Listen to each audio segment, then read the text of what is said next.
L'industrie agroalimentaire a depuis longtemps trouvé le moyen de donner un aspect présentable, voire de qualité, à une viande de second ordre. À ce titre, la poudre Activa, en provenance du Japon, accomplit de véritables miracles.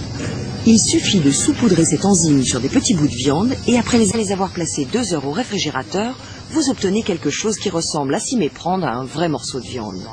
Une mutation digne de Frankenstein. Ce que je vous propose, on va faire un test à 1 et un test à 0,8 à la rigueur, et puis on va descendre. Parce que d'après ce que vous me dites, tout est bon. Sur le bœuf, on a fait des essais, enfin c'est déjà fait d'ailleurs, il y a la Belgique qui a produit maintenant un rôti de chute, enfin de morceaux, et où la barbe, ils ont même fait la barbe de l'art. Donc ça veut dire que c'est faisable.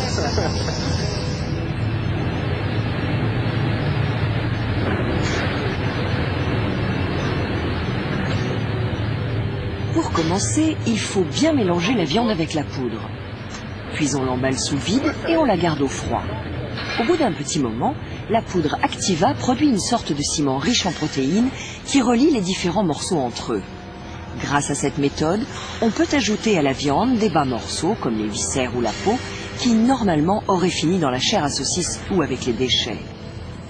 Aux États-Unis, la viande reconstituée à partir d'enzymes doit être clairement étiquetée, mais en Allemagne, ce n'est pas le cas.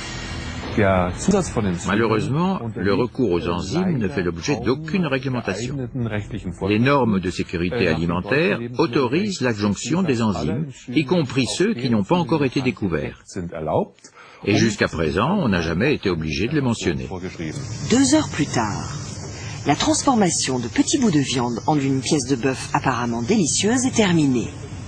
Et seul un expert pourrait se rendre compte que ce n'est pas un véritable steak. Je sais pas, quelle est votre opinion? Oui, moi non plus, je ne connais pas trop le produit, alors c'est pour ça que je connais votre avis.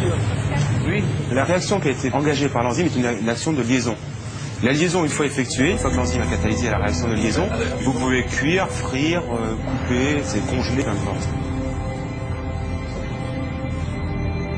Le consommateur qui s'apprête à acheter une de ces viandes dans une grande surface ne s'apercevra de rien.